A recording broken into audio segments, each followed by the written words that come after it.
అయిపోయింది, మళ్ళీ ఏం చేయాలి మేము? మళ్ళా కొట్లాడాలన్నా?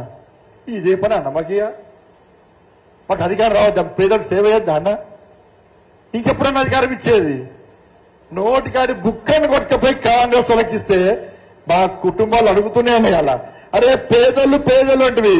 ఈ నల్గొండలో బీజేపీ నాయకులందరూ ఈ నల్గొండలో పేదల కోసం కొట్లాడాలి, పేదల బతుకులు బాగుపడాలి, పేదల రాజ్యాన్ని రావాలని నల్గొండ జిల్లాల నాయకులు అందరూ కొట్లాడే ఆ పేదలు పోయి కాంగ్రెస్ పార్టీకి వాళ్ళకి ఓటేసి ఎందుకు కొట్లాడాలి? పేదల కోసం మీరు మా కుటుంబాలకు దూరమైతురి, మీ బతుకులు నాశనం చేసుకుంటారు, ఎందుకు కొట్లాడాలి అని మా కుటుంబ సభ్యులు ప్రశ్నిస్తే సమాధానం ఏం చెప్పాలో ఒక్కసారి మీరు ఆలోచించురన్నా. ఇప్పుడు ఎమ్మెల్సీ ఎన్నికలు కూడా మేము ప్రేమేందర్ రెడ్డి గారు పోటీ చేసేది మాకు అధికారం రాదన్న. ప్రేమేందర్ రెడ్డి గారు అధికారం కోసం ఎమ్మెల్సీగా పోటీ చేస్తలేడు, అక్రమంగా సంపాదించుకోవడం కోసం ఎమ్మెల్సీగా పోటీ చేస్తలేడు. ప్రేమేందర్ రెడ్డి గారు పోటీ చేసేది, భారతీయ జనతా పార్టీ పోటీ చేసేది ఇలా కాంగ్రెస్ పార్టీ ఇచ్చిన హామీలను నెరవేర్చకుండా తెలంగాణ రాష్ట్ర ప్రజలు మోసం చేసింది. ఎస్, నన్ను ఎమ్మెల్సీ గెలిపించండి, నేను శాసన సన్మాన్ మండలి వేదికగా నేను మళ్ళా ఫైట్ చేస్తా, మళ్ళా ఉద్యమం చేస్తా అని చెప్పి మాత్రమే ఇలా ప్రేమేందర్ రెడ్డి పోటీ చేస్తున్నా.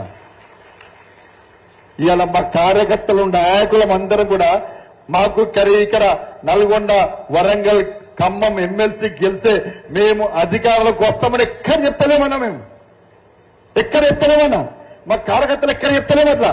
కానీ మా ప్రేమేందర్ రెడ్డిని గెలిపించాలని కొట్లాడుతున్నామన్నా, బీజేపీని గెలిపించాలని కొట్లాడుతున్నామన్నా. దేనికోసమన్నా? దేనికోసం? మళ్ళా ఫైట్ చేస్తాం, మళ్ళా చౌరస్తాలో యుద్ధం చేస్తాం, మళ్ళా కాంగ్రెస్ పార్టీకి వ్యతిరేకంగా యుద్ధం చేస్తాం, జైల్లో పోతాం, అరెస్టులు అవుతాం, లాఠీ దెబ్బలు తింటాం. కానీ ఈ సమస్యల కోసం కొట్లాడితే మా కోసం ప్రశ్నించే నాయకుడు కావాలి శాసన మండలిలో. మాకు మా ప్రేమేందర్ అన్న గెలవాలని చెప్పి మా కార్యకర్తలు పనిచేస్తారన్న. శాసనసభలో 8 మంది మా హీరోలు ఉన్నారన్న, హీరోలు కొట్లాడడానికి శాసనసభలో. ఇలా శాసన మండలిలో ఒక్క ఏవిఎన్ రెడ్డి గారు మాత్రమే ఉన్నారన్న జోడిగా. మీరందరూ మా ప్రేమేందర్ గెలిపిస్తే ఇలా కాంగ్రెస్ పార్టీ ఏ ప్రజా వ్యతిరేక వ్యతిరేక వివరించినా కూడా కొట్లాడే అవకాశం మా ప్రేమేందర్ అనుకుంటారు, మాకు ఏ వీరెడ్డిగా ఉంటుంది. చౌరస్తాలో కొట్లాడడానికి మేము సిద్ధంగా ఉన్నామన్నా. కాబట్టి దయచేసి ఓటర్ మహాశాలించాలి, ప్రలోభాలకు లొంగకురానా. ఆగడమే ఏ బాబు కొంచెం బాబు ప్రలోభాలకు లొంగనా. ఇవాళ తెలుగు రాష్ట్రాలన్నీ కూడా మీ నిర్ణయం కోసం ఎదురుస్తున్నాయన్న.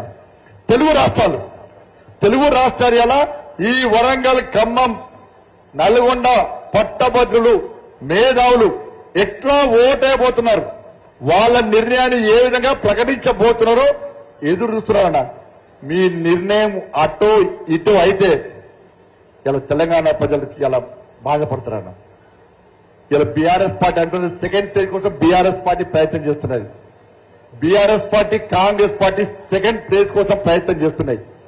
ఇలా ఆలోచన బీఆర్ఎస్ పార్టీకి తప్పిపోయి ఓటేస్తే మళ్ళా 10 సంవత్సరాల చీకటి రోజులు ఒక్కసారి గుర్తేసుకోండి. కాంగ్రెస్ పార్టీకి ఓటేస్తే 100 రోజుల్లో ఇస్తాన హామీలు ఇవ్వకుండా కూడా నెరవేర్చకుండా ప్రజలు మాకు ఓటేసారు, ఇక నెరవేర్చాం చెప్పంటారన్న. ఇలా మేము గనుక ఓడిపోతే ఎందుకు కొట్లాడాలన్నా? ఎవరి కోసం కొట్లాడాలన్నా? దేనికోసం కొట్లాడాలన్నా? కానీ అయినా కొట్లాడుతున్నామన్నా. మా పార్టీ ప్లేస్ లో, మా కార్యకర్తల, మా నాయకుల ప్లేస్ లో కాంగ్రెస్ పార్టీలు, బీఆర్ఎస్ పార్టీలు ఉంటే ఇలా బిల్లా బిస్తా జరుపుకొని పీకటోళ్ళన్నా. కానీ మాకు అధికారం వచ్చే అవకాశం ఉన్న రాకుండా మీరు మాకు ఓట్లు లేకుండా కూడా ఇంకా జెండా పట్టుకొని, కాషాయం జెండా పట్టుకొని, కమలపు జెండా పట్టుకొని కొట్లాడుతున్నామంటే మా కమిట్మెంట్ అన్న, మా కార్యకర్తల కమిట్మెంట్ అది. దాన్ని గుర్తించండి ఒకసారి, దాన్ని చూసి మీరు ఓటేయండి ఒకసారి. మోడీ రాజ్యం రావాలన్నా, నిజాయితీ రాజ్యం రావాలన్నా, నిజాయితీ పాలన తెలంగాణ రాష్ట్రంలో రావాలన్నా దయచేసి ఆలోచించండి. ఇలా మీకోసం మళ్ళా కొట్టడానికి అవకాశం మాకు ఇవ్వండి, మీకు సేవ చేసే అవకాశం మాకు ఇవ్వండి. ఎందుకంటే ఇవాళ అన్ని మాట్లాడినా కూడా మళ్ళా బీఆర్ఎస్, కాంగ్రెస్ పార్టీ ఇద్దరు ఒకటే అన్న రాసి పెట్టుకోవాలి. ఇద్దరు ఒకటే. ఇవాళ ఎన్నికలు రాగానే బీఆర్ఎస్ వాళ్ళు ఏమంటారు? కాంగ్రెస్ బీజేపీ ఒకటే అంటారు. కాంగ్రెస్ వాళ్ళు ఏమంటారు? BRS BJP ఒకటారు. 10 సంవత్సరాలు మమ్మల్ని మొత్తం హరిఘోష పెట్టిరే వీళ్ళు వాళ్ళు ఒకటి అని ఆయన నాశనం చేశారు. ఇలా ఎవరు ఒకటారు? వాళ్ళిద్దరు ఒకటారు. 6 గ్యారెంటీల గురించి బీఆర్ఎస్ పార్టీ మాట్లాడతలేదు. వీళ్ళు కాళేశ్వరం అంటారు, వాళ్ళు కృష్ణ అంటారు. వీళ్ళు కాళేశ్వరం అంటారు, వాళ్ళు కృష్ణ అంటారు. 6 గ్యారెంటీల గురించి మాత్రం మాట్లాడారు వాళ్ళు. 6 గ్యారెంటీల గురించి మేము మాట్లాడితే గాడిది గుడ్డ అంటారు. ఇలా నల్గొండ జిల్లాలో సర్వనాశనం చేసింది ఎవరైనా? ఎస్ఎల్బీసీ పేరుతోనేమో కాంగ్రెస్ వాళ్ళు మోసం చేసే, దిండి ప్రాజెక్టు పేరుతోని బీఆర్ఎస్ వాళ్ళు మోసం చేసే. అసలు కృష్ణా జలాల విషయంలో మీ జిల్లాను సర్వనాశనం చేసింది, ఎడారి చేసింది మొట్టమొదటి ద్రోహి కేసీఆర్.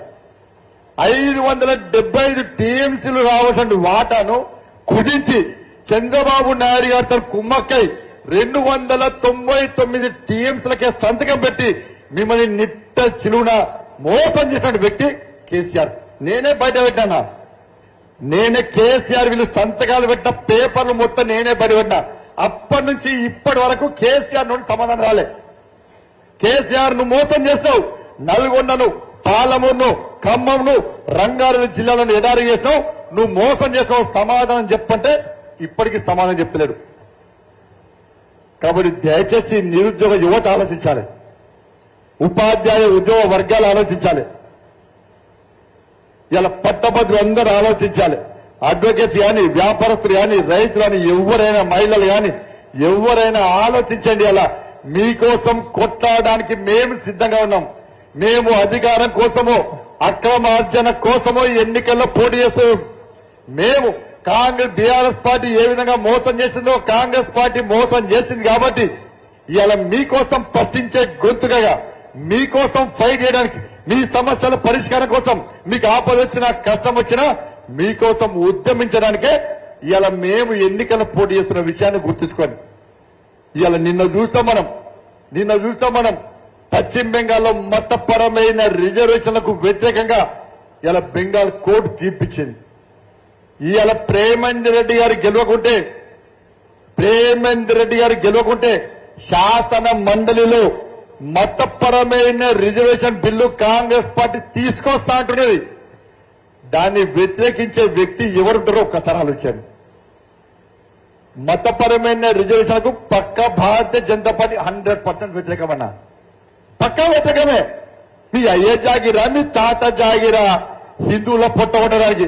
ఒక్కసారి ఆలోచించండి. అసలు మీరందరూ కూడా ఈ తెలంగాణలో హిందూ సమాజం ఎప్పుడు ఆలోచించాలంటే కాంగ్రెస్ పార్టీ ఎన్నికల మేనిఫెస్టో సందర్భంగా, విడుదల సందర్భంగా మైనార్టీ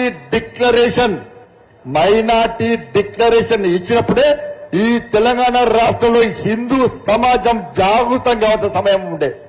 కానీ హిందూ సమాజం జాగృతం కాలేదన్న.